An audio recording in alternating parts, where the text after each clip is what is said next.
You are now tuned in to Rolling with Rock podcast. Is this thing even on? Vibe check, baby. Welcome back to the next episode of Rolling on Rock podcast. It's your boy Rock. And today I got two fine gentlemen here with me today. What up, fellas? What's going on, man? I got my boy AJ over here. AJ, what's good, man? What's up, brother? And I got Brandon. Brandon, how you doing? I'm doing great, magnificent. Thank you for having us in your home. Yes, sir. We got a new setup. You know, we've been talking about doing podcasts for a while now, Yeah. so we finally made it. You know, Yep. it took us a while, but here we are. We had to make it to the platform. They We said got a whole lot to wine say. takes time, so you know. Well, we aging well. Mm-hmm. We looking good. You fellas are looking sharp today. I sure. see the swagger came out today, so you know I want to show homage to you gentlemen because y'all two of a lot of people are two people that I look up to when it comes to fashion. Okay. And I'm sure I tell y'all this often. I'm like, hey, this fire, or Yeah. hey man, that picture was dope. Y'all two of the people that I actually look up to when it comes to the fashion lifestyle and just caring about yourself, man. Yeah, man. Iron sharpens iron. So, like, us having great minds, being able to actually put this to action. Yep. You know, I'm super happy to be on here, man. I Yeah. saw your first episode, and I was like, ooh, that looks great. I got to hit him up. I got to get on there. Hey, So, and here we are. We was actually talking about getting y'all on even before I took it up a level. Okay. You know, back when I was still on almost iPhone level type Yeah. footage. You know what I'm saying? Y'all was supporting me back then. So Yeah. now we made it to the right location. We made it at the right time to Yeah. be in front of these cameras. So shout out to all the followers out there that's following. Thank you guys for tuning back in with us. Fellas, I was wanting to ask y'all a few questions. You know, we'll get you on the show. We're going to get things started. You know, it's warm. First of all, cheers. Cheers. What we drinking? What everybody drinking? that sounds so. This is not water. How's 2022 been? Can we cheers to 2022? Oh. It's getting better and better. It's getting better and better Yeah. as the years go by. Each month. Each month, you know what I'm saying? Cheers. So cheers, Hey. fellas. Cheers. Cheers. There we go. Some good old tequila, by the way. Yes, it is, man. I got me some Jack in this cup today, but I got y'all here today because I wanted to ask y'all a question. We everywhere we go, we are a representation of ourselves. Now I don't know about y'all, but before I leave the house, I'm making sure I look good. I ain't got to be the flyest dude out there, but I'm making sure I look good. Like I enjoy going out and being able to authentically be myself. Yeah. Whether that's super creatively with colors, whether that's with my fancy jewelry and everything. But I noticed with y'all too, y'all are not ashamed to show how much you love yourself.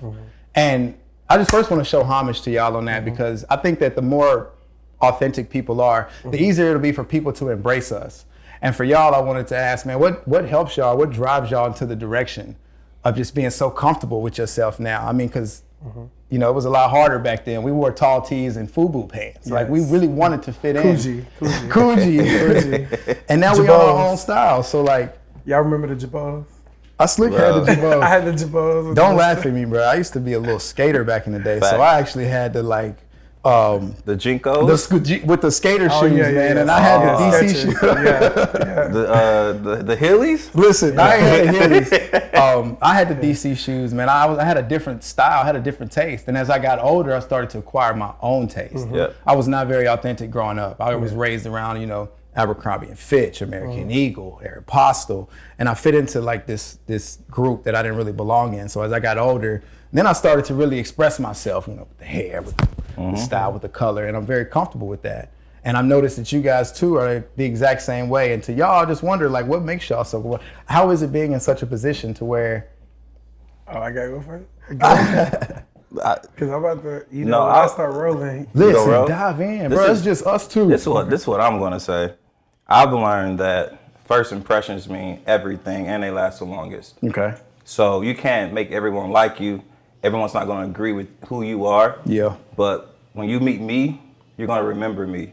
Yes. And Facts. if I can control it, I would love for it to be a positive experience. Absolutely. You know, especially being men of color. Okay. You know, sometimes we do want to just throw on some joggers or something and just run to the store, but we're not going to always get that positive label. He's got a hoodie on. He's got a hoodie on. You see what I'm saying? Yep. So, you know, that's a whole lot we can go into, but what I will say is that I do try to present myself well, There you speak go. well. That's who I am. I want, if we're businesses, you know, you want to represent yourself well, brand yourself well. And so, you know, you don't want to go into a terrible business and be like, just talk, you know, expect everyone to treat it as it's high class, but everything around it is just terrible. Yeah. You know, so if you want to be a better business, you have to present yourself that way, and then people will start treating you accordingly. So when did you learn that? Like, at what age would you say I'll say you, did that finally click for you? So for me, it started clicking because I'm more of a people pleaser, more selfless. I care about everybody. And so because of that, you know, it's funny because people that are selfless can get titled as selfish. Selfish. Yeah. So here I am, I'm always wanting to help people, build people, absolutely, encourage people. Meanwhile, I see people looking at me in a different way. And so have you gotten a different approach from people since you've become a more authentic AJ? Yeah. Like, are they like, hey man, it fits you. Like, man, your personality, like the energy that comes off of you. Because with me, like, and I always can speak for myself in this sense, but like how I was dressing, how I was, that wasn't authentically me. I think now at this age, at 32, man, that shit clicked in about 29, 28. I got real comfortable with myself. Real comfortable with myself. You said it. I was a later. I think that's the thing right there. So when we're younger, we're trying to identify who we are. And we have so many external influences. Yes. And it's okay. That's a time when we're young. We're supposed to be figuring ourselves out. We're supposed to wear the tight pants and then, you know, going from the baggy pants, big shirts. I had to break it down to my grandma, like what this means. Like, oh, whoa, don't get it twisted. You know, it's very manly over there in that sense. And we're actually going to get on that topic later. But I had to express to her, like, oh, no, like, this is what we wear now. Like, she's like, well, why are they so tight around the ankles? You know, I get it. We're not Steve Harvey. You see what I'm saying? Right. I love Steve. We all had a baggy suit. He's changed. I had Steve. He's tight around the ankles now. He's tight around the ankles. I had Steve, Blair, Lenny and Umo. I had all of them. There you go. All of them have transcended as well. And I think that's the piece is that what has helped me is that I've transcended with time. I think with time, during anything, like it all transcends and you change. Okay. I grew up in an era where I was always constantly told who I was. Okay. I never got a chance to think for myself until I became an adult, which when I moved to Nashville in 2010. Okay. I was on my own. You know, I left out my mom's house. I told her, I was like, I'm not coming home. So don't expect me. Holidays, don't expect me. But I went home on holidays. Where's home for you? Louisville, Kentucky. Kentucky. By way of Louisville, Kentucky. So I just think for me, I finally came into my own individuality of where, like, you can't tell me who I am.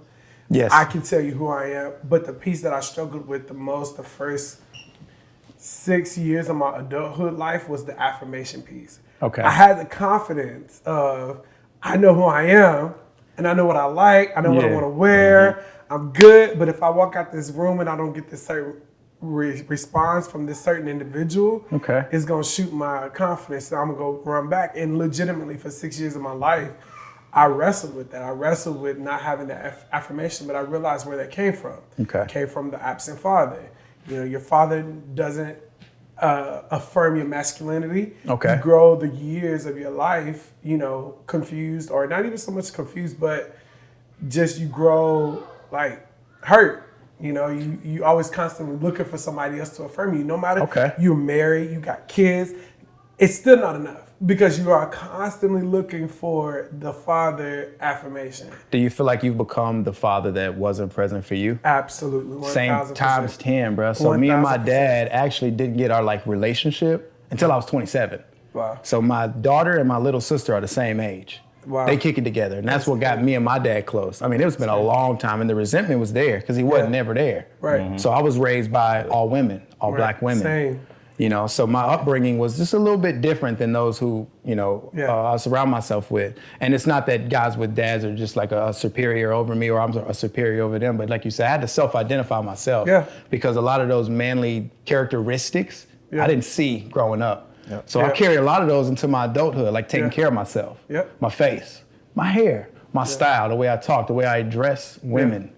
And I don't want to not just say address women because I address men with the same respect, but I definitely have more of a leniency with how I approach a woman, only because I was raised by that. Exactly. I was raised similar.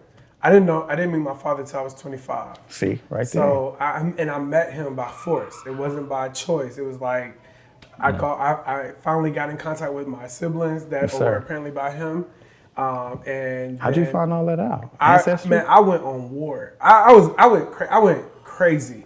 Like I went on Facebook. My mama had already gave me the name of who he was. Okay. And so when she gave me that, I was like, I'm sick and tired. Here I am. I have a son that's 5 years old now. But at the time, I'm just like, yo, I'm looking at him and I'm like, he's still an innocent baby at this time. Okay. So I got time, but I'm like, this little boy is about to grow up and he's about to be 5. He's gonna start asking me questions. I don't know how in the hell to address this because I've never had a father. Has he asked about his granddaddy at all too? Like, so have y'all had those? We'll get there. No. And the only reason why is because my wife's father is in the picture. And so I think it balances out really well. But at a time, I was just so freaking insecure. Like, man, he's going to ask me a question I can't answer. Yeah. So I got to know who this guy is. Who is my father? Okay. I said, Mom, you dragging your feet. Like, I'm tired of this whole passive aggressive, whatever you got going on with him. I'm going to figure out who he is. So I figured out who he was. I found him Facebook. Shout out to Facebook.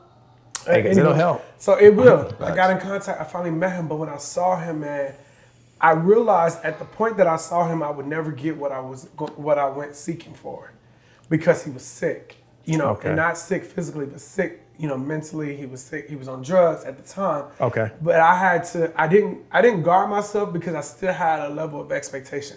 Long story short, I didn't meet him till I was 25. And even when I met him, I realized like I was seeking that affirmation from him and I still wasn't getting it. Didn't get it. 2 years of a pursuit of a relationship with him that I never got. And it was at that point that I woke up, I said, Brandon, you know who the hell you are. Yeah. You know who you are. If nobody else in this world loves you, you got to love yourself first. Because you went chasing after that. You went on a pursuit after something that not after just something. After my biological God-given right. There you go. I went pursuit after my father, my biological father. Most guys won't do that. Most people will just go the rest of their life without saying anything. And they'll just use that as their crutch. I wanted to be whole. I had to lay eyes on him. I laid eyes on him. I saw so much of me in him. But then he was sick and I was like, I expected so much of him. Yeah. But I didn't get it. And it was at that point I said, listen, it's on you. It's you. It's you. Yeah. And I believe that's really what God was telling me. It's like, it's you. You are the man in the mirror. Yeah. And I've created you strategically. So what are you going to do with that?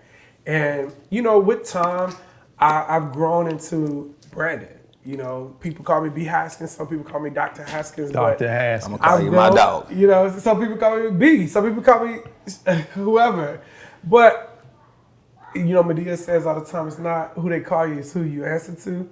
Hey. There you go. I know who I am, And with that attitude, I'm sure you've gotten the respect that you do have now. No, to this day. You haven't gotten the respect? So I have so much, I've gotten it from close, intimate friends and things like that. Okay, I was going to say, because from people like myself, absolutely, this crew and, a few other friends, I've gotten that respect. But a lot of people, it's still questionable. They still question, who's Brandon? What is Brandon? Is Brandon really who he say he is? Because I am not your average man. I'm just not. I'm a guy who loves manicures and pedicures, who loves getting his eyebrows waxed. There you go. Who loves getting facials. I'm who I am. I love fashion. I am not myself if I walk out the house and I haven't changed my outfit twice.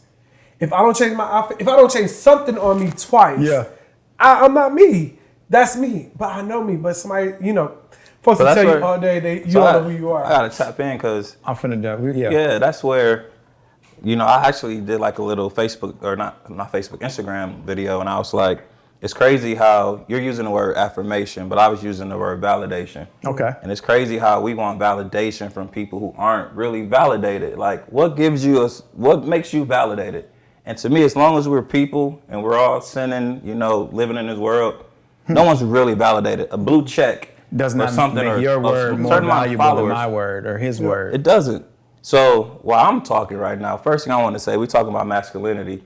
I know it sounds like we all had mothers who had to play the feminine and masculine role in the relationship, in our upbringing. Absolutely. So shout out to every woman out there that's raising kids on their own. Absolutely. You know, and especially from this group right here. Yeah. Like, they get all the grace. I already, like as I mentioned earlier, all women raised this dude right here. Yeah, Facts. All women. Same. But you know what happened? I was talking about this too. I was like, being raised by a single mother taught me how to love. I never had a father, so I really didn't know that masculine part. But what's funny is my masculine energy came from R&B music. I would listen to Boys to Men and hear them talk to women. Joe. And that's how I learned how to like. I'm like, okay, so this is what I should say to a woman. This is how I should be. That's what got me so like sweet and so like lovey. Yeah. We're gonna actually touch on that part too, but I'm gonna go back onto something. You said that you enjoy manicures, pedicures, taking care of your eyebrows, lining yourself up. There are people out here, men, and to each their own, who honestly look at that as that's not a sign of masculinity. Like, oh, you know, they got the calluses and the rough hands. We still work out. Yeah. We still do manly things, but sure I mean, I take the time out I do a facial cleanse every single morning. Yeah. I'm shaving every 3-4 days. Yeah. I'm picking the hairs blackheads. that's stuck. You Not know the what I'm pimples, saying? the blackhead.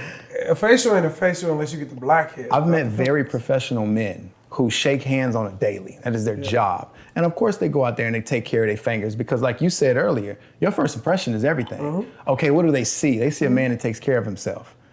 They don't know who you are based on that handshake other than, damn, this motherfucker's strong. You get what I'm saying? So what I'm always showing them is there are men out there who can take care of themselves, treat themselves way more on an exterior level than a majority of other men, but I still don't think that should be frowned upon or looked as less masculine.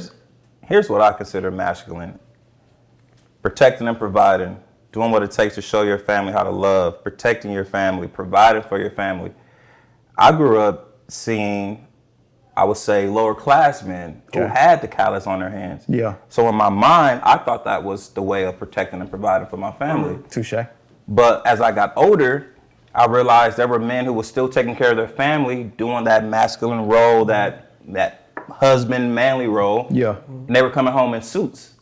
So I'm like, man, his hands ain't rough and he ain't coming home dirty. Got grease on it. But they still live good. He still take care of his family. I respect that man. And so I was like, okay, you don't have to be a roughneck and rough and dirty to play that role. Okay. As long as you're playing that role, it doesn't matter. I'll go with, if I'm with someone, a female. Yeah. I don't mind. We can go get our pedicure. We can get our feet done together. Yeah, that's cool. And I'm alive. It's gonna tickle.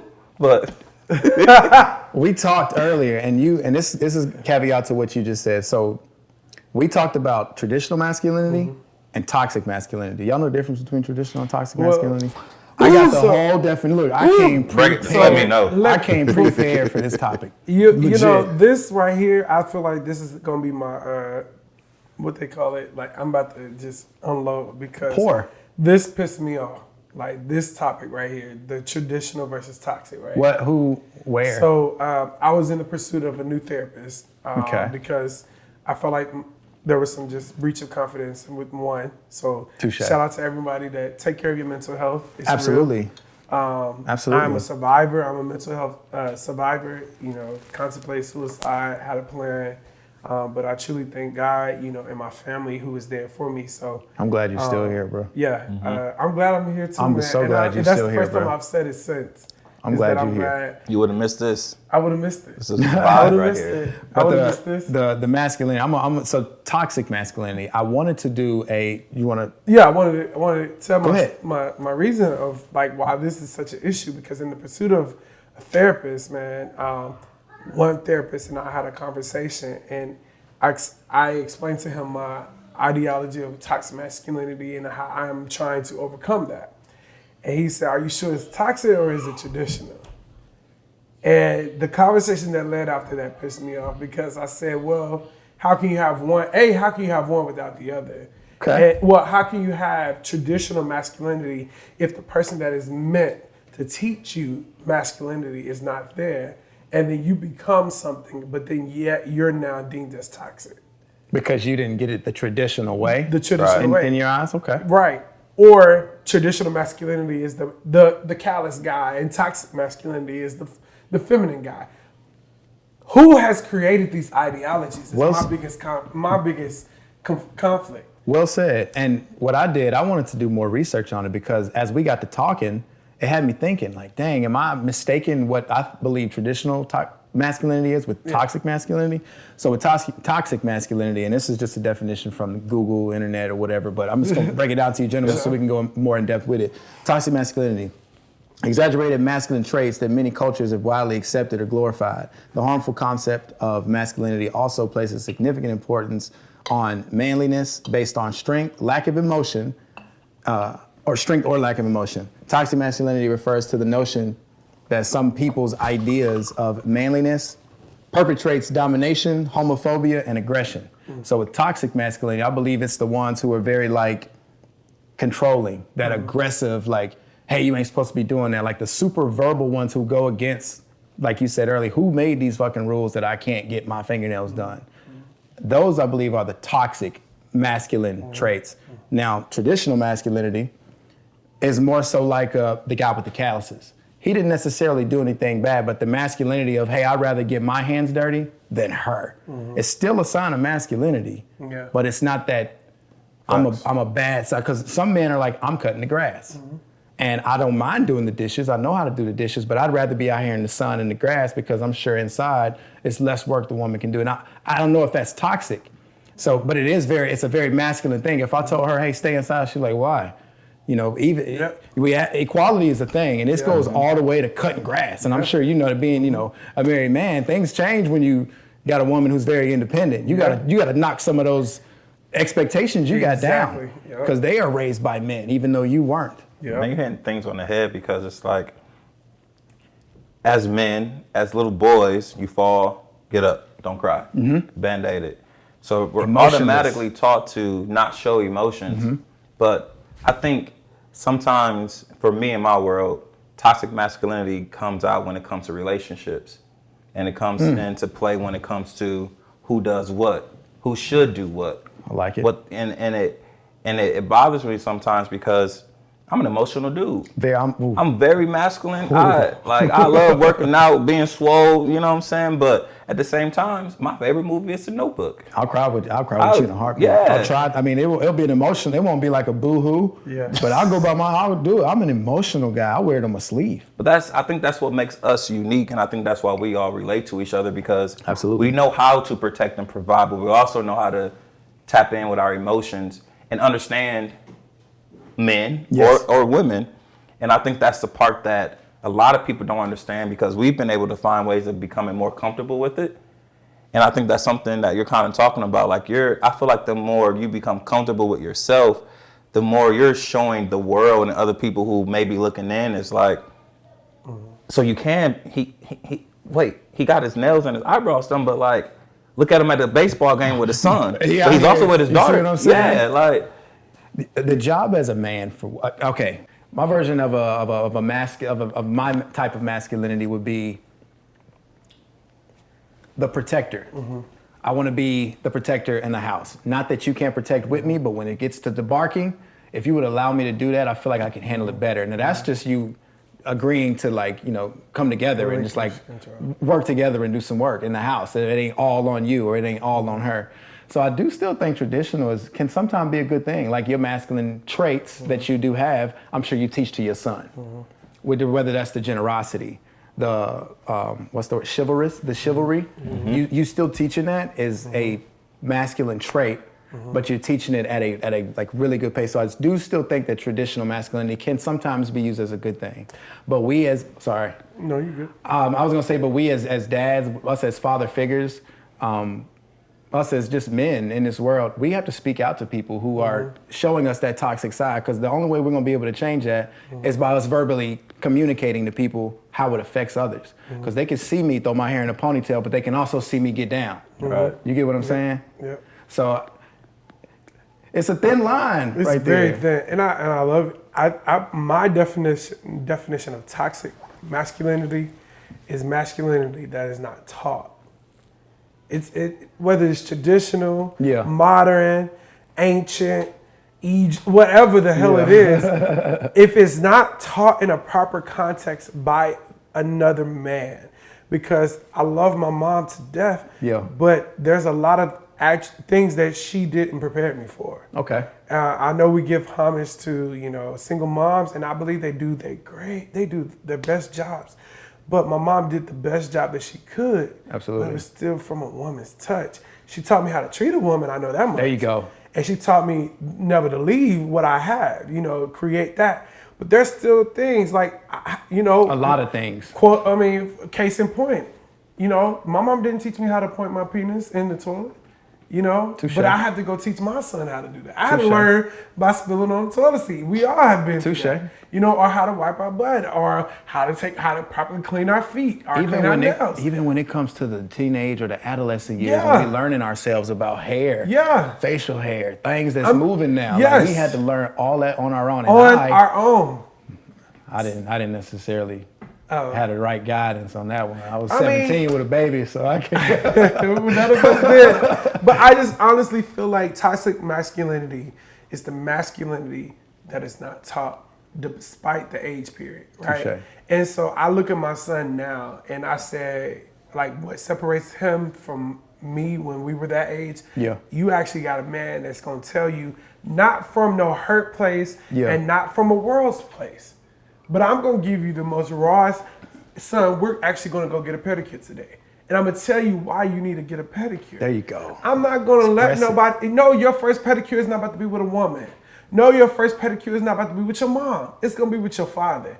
You're gonna get your hands done because, son, if you wanna catch the football, or if you want to go somewhere and take your shoes off and your feet stink, bro, like, we not having that. You know what I'm saying? I think that's beautiful. I'm gonna properly teach you how to wipe your butt. How to, no, sir, you gotta make sure that thing is clean and use a wipe afterwards, and then you know what I'm saying? Like, we gonna do this right. And it's not based off of anybody else's ideology. It's about the ideology that's in this house. Okay. That to me is masculinity. I'm standing up as a man. There you go. Like you all said, it's the attributes: protector, defender, supporter, all of that. But at the same time, ultimately, teacher. How are you teaching the next generation? Yes, sir. Because masculinity is not just taught in this house. Yes, sir. I teach it where I'm working, in my profession. I teach it amongst my colleagues. I teach it as I walk down the street because I'm a walking billboard. I am the definition of masculinity. You are the prime definition. You're the definition. You're the definition. To hell with all this extra shit. Like real talk. There's no set definition of masculinity. Besides, we're going to tap more into it. We're going to take a quick break real quick, guys. And after this quick intermission, look, we got to get some more shots. Look, we're about to get the music going because as soon as we come back in from this next break, I got some more questions about masculinity and we're going to dive into some new topics. Thank y'all for rolling. Stay tuned. I'm going to come back with the second segment. Peace. You are now tuned in to Rolling with Rock podcast. Is this thing even on? Vibe check, baby. Maybe 3. Okay. But whenever he gives us that cue, I got to. We'll have a good night tonight. I got to wrap it up when he give me that cue. So y'all work with me, okay? Good. All right. What's your cue? And 3, Okay. 2, 1. Hey, what's up, y'all? Welcome back to the second segment. Fellas, right before we wrapped up the first segment, we were talking about masculinity, toxic and traditional masculinity. And I have one more question that I have for you guys. So the question I wanted to ask you, again, we don't have to spend a whole lot of time on the topic because we covered it before, but this is, to me, I just really would love to see y'all's opinion. Do you think what Will Smith did to Chris Rock is an example of traditional masculinity or toxic masculinity? Wow. And I want to know why. Let me get a... So, I haven't talked about this at all since it happened, even in my personal groups, in personal circles. I haven't talked about it because I just feel like, at the end of the day, we're all processing. We are all on our own journey. Yeah. And it just sucks that his journey got exposed. Yeah. I think that's tough for any man. But what I feel that he did was a form of toxic masculinity, not traditional. There was no way in point that he was protecting. If anything, I mean, we all have, and here's the other thing too. we all have our own way that we would have dealt with this. Some would say I would have removed my wife from the situation as a protector. Some would have said I would have did with Will Smith. Some would have said I would have yelled out. You know, whatever. Yeah. There's no right or wrong way, but I feel like what he did was a form of him just expressing his own insecurities of what he saw growing up. His own mother being mistreated the way that she was, and what he had to do was respond. And in that moment, it was a fight or flight thing, and he chose to fight. Chose to fight. And see, another thing about traditional masculinity is he couldn't have been taught that. Yeah. Hey, if anybody disrespect your woman, you better stand up for her. Right. And think about even in the way that his children are being raised. Like, I feel like a lot that he processed in that moment, and this is why we as men, as fathers, and just period as humans, as people, we gotta be gentle with ourselves, because I feel like in that moment he put so much pressure on himself to respond versus to just chill and be like, okay, I got you. Okay. If anything, I could have sued you. Okay. Because of defamation of character. But we're not gentle with ourselves. We put so much pressure on ourselves because of the toxic masculinity, the insecurities, and things of that nature. AJ? So I'm gonna keep mine short, because I'm just gonna piggyback off what you said.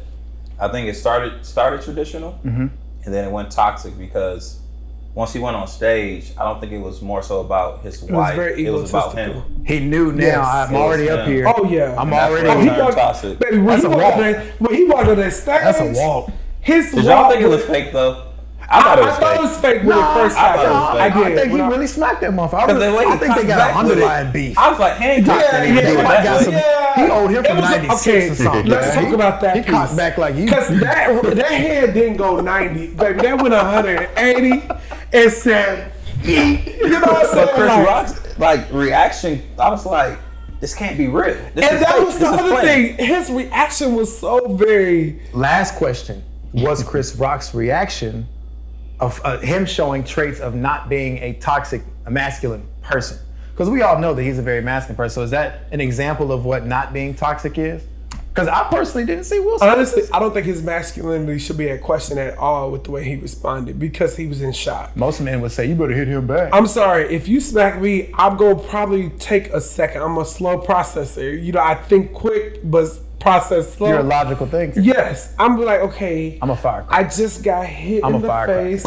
My left cheek is really tingling. You know, I gotta whip this person's ass right now. Like, you know, now, but then Chris probably did that. I gotta whip this person's ass, but I just got paid millions of dollars all this to do money. This gig. All this money. I'm gonna let you be the judge. I gotta get that. I'm gonna let you be the butt of the joke. I'm gonna get you though. I'm gonna get you. But I don't think the forgiveness. I like with Chris Rock. They seen a video where he didn't forgive him all the way. And I kind of feel him, but I also feel Will Smith. I've been in a place of anger before, frustration, just a lot of built up shit. I feel it. Does that mean that it's right? Probably not.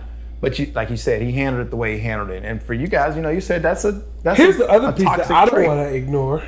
I don't want to ignore the fact that him and Jada probably had something going on at that point, and he was just angry and allowed himself to lash out. Because a lot of times we excuse ourselves because of that unanswered, unprocessed trauma that we grew up in. But let's talk about what you and Jada was going through. I mean, y'all weren't sitting as close together when the moment happened. And the last time we saw them two together was at the red table. Right.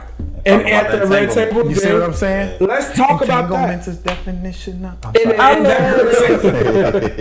that red table was very shaky. But we don't talk about those things neither. So that's why I think the toxicity came into place. Like, it was just a lot that could have been factored into it that we just haven't addressed. But listen, I'm glad y'all finally gave me my moment. There you go. Well, knowing what we know about what we've seen it on TV, we've all seen it. So if there's anybody questioning, what exactly are they talking about when they say toxic masculinity, that's a prime example of what we would classify as toxic behavior. Yes. Because there's always an alternate way to do things. Yes. And I really wanted y'all's opinion on that, because with us touching the topic, I wanted to give an example so people can somewhat relate. Yeah. You get what I'm saying? Yeah. So I want to appreciate that with you gentlemen. Now, off to a new topic. Okay. Cheers. Cheers. But I just want to Cheers. say this last thing. Go ahead. And I'm gonna say this to any man, boy that is watching us, because this is something else we don't talk about. That you may be walking in a pathway where you're questioning your masculinity and you choose to alter your gender because of that. I just say be confident in who you are. No matter what you choose to do in this life, be confident. I think confidence exudes charisma, and at the end of the day, that's what people really want to see. Yeah. It doesn't matter who you are. Yeah. But if you shake my hand and we corner to corner clean, Yeah. I'm going to compliment you, and I don't care how much money you got in the bank or what you win. Absolutely. That's not what I'm worried about. I'm worried about the fact that you shook my hand firm and you look at me in my eye. That's and what have I'm a talking about. conversation. That's what I was telling you about them gentlemen who get their nails done. It don't matter. They be like, I oh, that's don't shiny. care. Damn, that was a good grip. Honestly, I don't look. That's The he takes nails care of is the himself. point. The second point. The first point is that handshake. I'm looking at the handshake and the eye contact. Okay. You know, and from there, then it goes into, because the nails only tell me how you take care of yourself and how you handle business. Okay. Because if you keep yourself clean, you're going to take care of business. You're going to be timely. You're going to be punctual. Those are just the ideologies that I pull from that. Yeah. But everything else, man, like, I mean, I'm not really worried about it. But for men who may not be confident in themselves and they just having a hard time because the world is conflicting, just look in the mirror and accept it. Like, legitimately, I had to do this. It's a thing I had. Stand completely butt naked and look in the mirror, and to the point that you can accept every flaw about yourself. Every single piece of every yourself. flaw. As a dude who doesn't have a lot of insecurities about myself, I have insecurities. I'm human. My insecurities come from a completely different path. When it comes to myself, I am very open to being who I am authentically to everyone I meet, which is why I'm probably the same person that I am from the day you met me, and vice versa. That theory, not that theory, that staring in the mirror thing I heard is a really good, like a really good self-absorbing, like it's a whole nother energy. And when you can accept yourself, you can accept other people. Everyone. So it doesn't bother me how other people, like, you know, show themselves or ways to express themselves. However, you can't tell me what to call you. You're not going to force me to call you. And we don't have to go too deep into this subject, but I don't feel obligated to be forced to call a man a woman by any means. However, how comfortable you may be, because I do agree. I think that every person should be comfortable on their own time, in their own way, in their own skin, with whatever outfit they choose to wear. But don't sway people into calling you something outside of what is clearly norm. And that right there, I feel like will help a lot of people become more comfortable. Because you don't have to pick a side. Be you. Be authentically you. If you want to wear that yellow shirt with the white shoes with the yellow shoestrings, because we did that shit back in 2007. And I've done it recently, and I put my son in it. You know what I'm saying? I want people to definitely be more authentic to themselves, especially for the rest of the world to accept that. Just don't force people on a path in which they're not comfortable with. Which, to me, I love that people can be comfortable with themselves, but just don't twist it too much, or else it's gonna be hard to. There's a book called The Four Agreements. I think if we all tap into that book, the first agreement is a person's reaction or response to you has nothing to do with you. It has everything to do with them. When we get that concept, we can easily forgive others. We can easily maneuver through life. And I think for me, I stopped worrying about what other people had to say about what I wore and how I look, how I smell. Because, I mean, I'm a man that wears perfume. Because I just feel like there are certain perfume over cologne? Yes. Okay. Because there are certain laws of perfume that has a very beautiful fragrance that could turn very, as what they say, masculine. But we don't explore because we just feel like we got to have a separation. No, this is the men's, this is the women's line.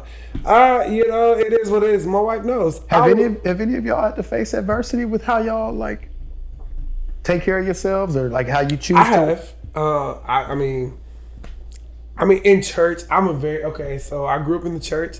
And the church is it's the melting pot of toxicity, whether it's masculine and feminine, whatever. You know, women are never women and men are never men unless they are what the church defines as a man or a woman. It's like a stereotype. It's a very strong, it ain't just a stereotype, it's a strong stereotype. And it's it comes from the ideology of where they say holiness, and it's a lot, right? You broke away? Oh, I didn't break away from the church. From the stereotype. I broke away from the stereotype. From the stereotype. I'm still a part of the church, but I'm not that member of the church that's like, oh, the man got to come in a 3-piece suit. I don't care if you come in a t-shirt with a bandana on. You here. You're here. And I feel like we can have a conversation. That's just my point. Absolutely. I don't care if you come in a 3-inch dress. Absolutely. And you just came from the club. Absolutely. The fact that you're here, we're going to have a conversation, and the conversation just may change your heart to never wear that again. But that's not my responsibility. Absolutely. Your walk spiritually is you. When can we get to that point that your spiritual journey is all about you and God and whatever you choose? That's you. Everything people see is their movie. I stress you have to so be much a certain character in their movie. Yes. That's not we can't play by those rules because everything we see is through our movie. Yes. So when y'all say movies, I always use a book. And so we're all books. We have a story. Yep. In the beginning, we don't control the pen. We're not the author. Okay. Our parents are. Okay. That beginning story is going to be on what your parents knew, their experience. It can be very limited or it can be very expounding. Very. Mm-hmm. So my thing is, there's a certain point in time in your life when you can control that pen. You take it from everybody. Everybody. And you write your own story. Yep. So what are you writing? And are you allowing people around you to dictate what you write? I like that. Now that's beautiful that like you say that because what you write is what you show, and what you show is what's on social media, which brings me to my next topic. So I wanted to talk to you guys because social media will have everybody thinking that they're happy and thriving and everything. Yet it'd be the complete opposite than how it is in real life, because on social media you only show people what you choose to show them, which is the majority of the time the good stuff. Yeah. Hey, I got this job. Hey, I started this new career. Hey, I got this thing that I got going on. We showing them all the good stuff. Now, we're not showing them the grind and the grit that it took to get there. Right. So that movie, you really got to create it yourself. And for us, because we are influencers, we don't even realize that we are. You guys are. To me, I've already expressed that earlier in the episode. Yeah. But we're influencers to everybody that follows us, even if we don't mean to. Being the generation that had our childhood and early adulthood without a heavy social media presence. Don't get me wrong, we had MySpace and AIM Instant Messenger. Top 5. You see what I'm saying? Your top 5. I had to put my away message on AIM and Instant Messenger and everything. With the Jordans, had a little Wayne going. I remember we used to buy wallpaper. You see what I'm saying, Soldier? I was a coder at like 13 years old. But with us not having such a heavy social media presence, do you guys think that social media has been more beneficial or detrimental to our societal norms? Like people accepting who AJ is now that he's got control of his pen. I'm going to hit it twice, like 2 points, man. So, yes, I definitely think that social media controls things because I'm a firm believer. We're not posting anything for no reason. Okay. Everything we do is low-key we calculated. wanted y'all whether to see this. Subconscious or not. Yeah. We want people to see it. Yeah. So that's why you see highlight reels. But the issue is that even though we all know we're all grinding and going through something, we really believe we're seeing like the truth.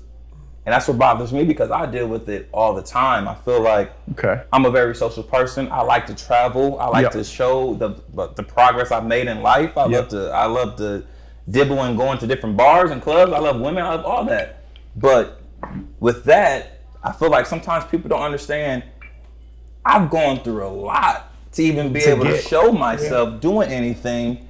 And the biggest thing that, if anyone's watching this that does know me, is that when I show something, a lot of times I can't believe I accomplished something. So I want to say, hey, look. I really did this shit. I did this shit. Yes. But this view, it is my view. That's the concept of social media that I live by, and I don't understand why people don't live by that same concept. So now that we have something like social media, has it made it easier for people like you, being the guy breaking the stereotype of the church, and for people like you being an influence? And has it made it easier though? No. So with the small section of people who did have that judgment of you, has social media allowed you to get more praise for who you are now, or has it come in a more negative? It's became, well, I could just say, and not to take it too deep, but I will say the art of social media is one of the reasons why my mental health took a decline. Okay. And why I contemplated suicide, because I posted a picture of one of the most happiest moments with my brother. Okay. Right? I was at his birthday party. Pour it I had out. on a lace shirt. And That I shit wore was that. fire. And, I loved Now, it. when you say lace, break down lace, because the people, what do It was you mean by it was see-through, Okay. had floral, it was fully see-through, but I had on the tank top, go on my social media. You'll see it at Dr. Haskins. Look, we're going to tag it at the bottom in the corner. But go ahead. But I received a response that kind of I was already dealing with the perceptions of individuals and what people thought about me. Touche. But when this particular comment came towards me, it came from the member of the church, and it just sent me mentally in a different headspace because I'm like, damn. Would they have said that to you if it wasn't on social media? Exactly.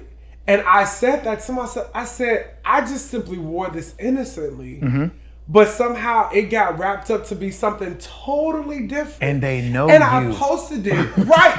You know me, right? Let's not even talk about that piece. Because you know me.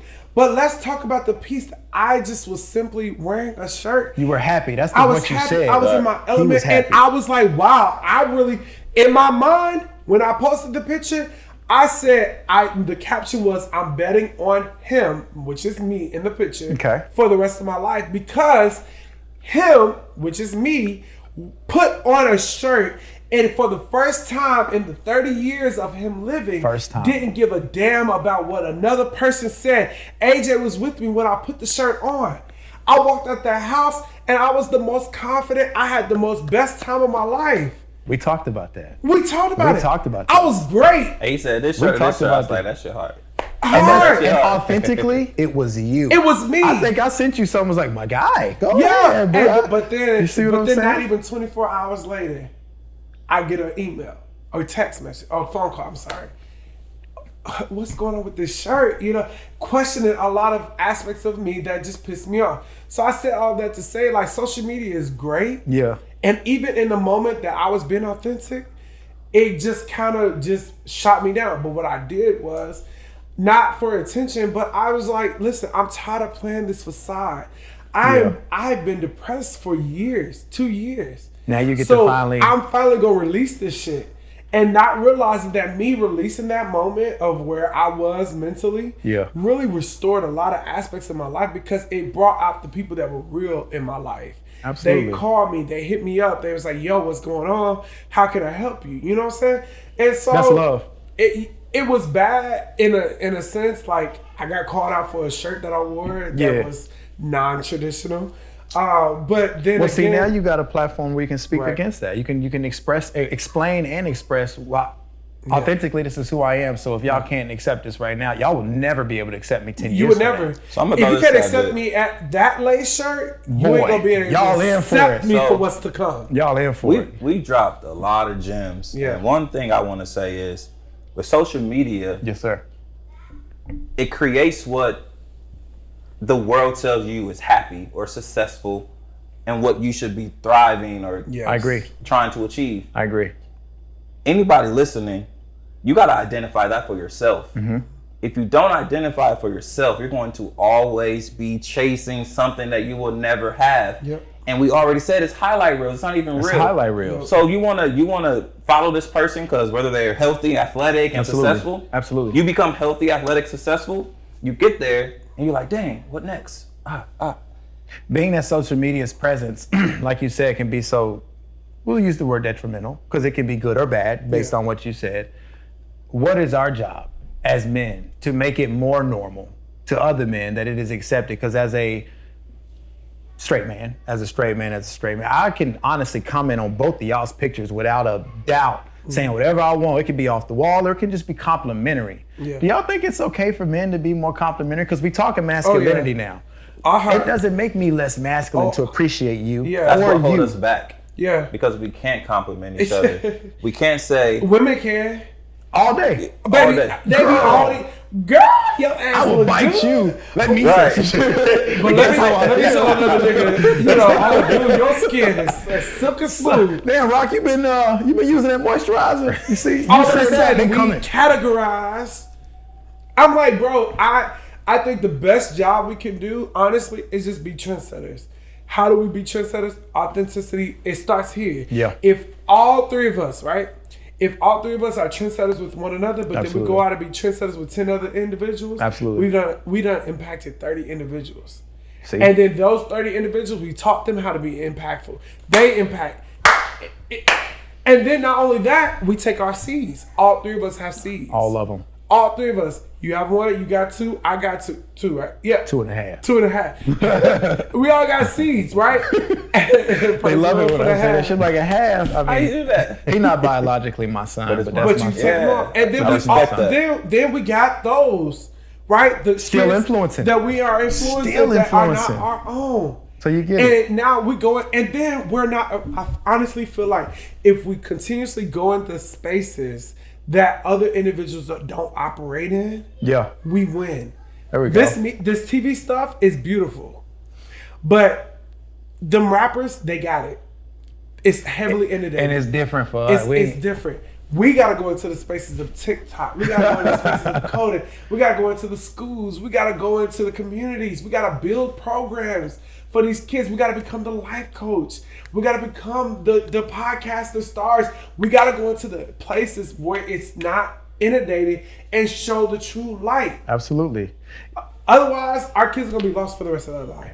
The same energy that you guys have right here on this platform is the same energy we can have on social media.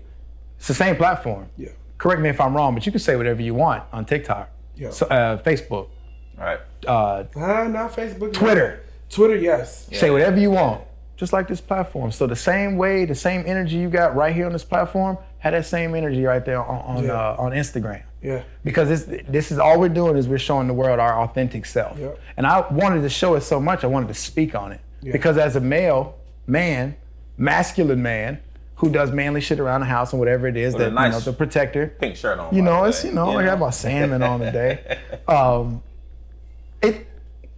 Yeah, you ain't lose my shirt. I'm thinking about this shirt now. Like, damn, it's clean. But no, I think we using this platform to speak on it is definitely us being a more being more productive at what it is we're trying to preach for. Right. So as long as we continue to spread that, show love. Yeah. I show love to my boys. I show love to y'all in y'all's face. Yeah. If I'm not mistaken, I think I probably told both of y'all, like, hey man, love you, dog. Yeah. Yeah. And I'm sure the first time I heard it, Yeah. because I was the Let's first talk time my about homie, that.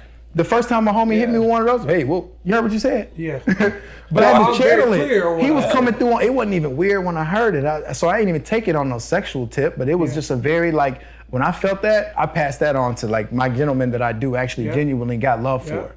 And I think that it should be okay. I think it should be more than okay to be able to express that. You see what I'm saying? Right. I personally don't end up conversation. I don't care, male, female, dog, cat. I love you. I need you to know before you leave my presence that Yeah. I have love for you. And it is what it is because love isn't my gender attraction for you. Right. Love is my authentic, like, bro, I appreciate There we the go. fact that you chose to come into my space and pour into me. Yes, sir. It's not that I came into your space. You came into my space. Yes, sir. You poured into my heart, my life for 5 seconds or 10 seconds, 10, however long. I love you. I would say that. I don't care if I'm talking to a homeless man. I love you. There you go. Because and that's you just gave me spreading time. love. That's all positive vibes. Now we got a few minutes left before the show wraps up. So I'm loving the conversation. This has been one of the best vibes. You know, we've talked for hours before. Yes. You know, This continues. This continues. Oh, this definitely continues. This is just the beginning. This but is real, right? Do you here. see this how is real brotherhood? You see how authentic it is and how authentic it can be. And I hope that in y'all's future endeavors, y'all can tap in onto a platform just like this, if not more beyond, greater. The influence we have for people, it's love, it's appreciated so much that I speak on it. Yeah. So first of all, I want to thank both of you guys for being on the show. And before we get up out of here, y'all got any shout outs or any people y'all want to show homage to, show love to, friends, companies, anything, man? I'm just gonna keep mine quick, man. If you know me and you're watching this, thanks for tuning in. Please follow my guy, Ross. Oh. We go back to college where he was, I'll call him the young Waka. I was a young one. But he was that guy, but always been authentic. I'm so happy to see where you've grown to be. Yes, sir. I'm happy to be on your show, man. Yes, sir. And Brandon, you know we always stay in touch. I love you. tell people you love them, man. It's nothing wrong with it. It's not a vulnerable state because you never know what tomorrow brings. Yes, sir. So live today with full of love, positive energy, and just continue to show that love to people, man. It's just only going to bring blessings to you. So absolutely. B? Yeah. Man, I'm going to shout out my 4, my babies, Genesis and BJ. I hope one day, in 5 years, 6 years, that y'all run across this podcast and understand how much power you invested into me as a father and as a man, how much security you gave to me. I want to shout out my wife, Jasmine. She's the most beautiful thing and flower, she's everything to me. And so I'm appreciative of you. Most importantly, I want to highlight, my friends, my family, and everybody that sticks close to me, prays for me, whatnot. But I want to highlight myself. Yeah. Because, I can't, Dr. Haskins. I What's that label? Doctor. I'm not going to lie. I appreciate you, Rock. Yes, sir. And I thank you for this platform. But honestly, when you came to me after a very tumultuous experience in my life. Yes, sir. Of wanting to commit suicide, and you reignited something in me that really made me really go back and think damn, I have purpose. I have value. And I need to start believing in me. Yes, sir. Before I start, how can you, there's the reason why the airline pilots tell you put your mask on before you put somebody else. You got to believe in yourself. Okay. So really, realistically, I thank you for what you soundbite. Dead ass, it was like electrodes, man. When you came to me, I don't think you don't know this, but I'm telling you now, you came to me the day after I thought about committing suicide and talking about a podcast. I love you. I'm gonna say that publicly on this platform. Yes. I have so much love for you. Yeah. I don't know what brought it in me to reach out to you, but before we wrap the show up, I want to show you something. So y'all see the lightning bolt in my little picture back here, right? A lot of people are like, yo, what's the lightning bolt for? Yes. Energy. Yes. We are all just a bunch of just electronic energy. And I'm glad that I was able to, the energy you rubbed off on me, the energy you rubbed off on me has rubbed back off again on you. Yeah. So to thank me, I thank you, for allowing me to be this comfortable with you, to reach out and say, hey, I would love to get you two, in front of this camera. So thank you. And cheers. Oh, cheers. I mean, cheers. Even my wife she came, she was like, yo, I just had a vision that you were speaking on a platform about your experience and things of that nature. And legitimately, bro, you called. And so I'm just. God don't make no mistakes. He doesn't. God don't make no mistakes. No, not one. So thank you. I just say thank you. So yes, sir. Oh, well, look, thank you. And for everybody else that's listening, I want to thank you guys for tuning into this episode. Make sure you follow me on YouTube. Please, Rolling with Rock Podcast, and check the boys out. Give us a like. Leave comments, and we'll make sure to get back with you. I'm also on Instagram. And if you guys want to find us on Instagram, there will be some tags below. Again, this is my boy, AJ Anton, and this is Brandon. Yes, AJ, thank you, gentlemen. And for everybody out there watching, thank y'all for tuning in with Rolling with your boy Rock. Y'all hold it down. Peace. And just like that. And just like that.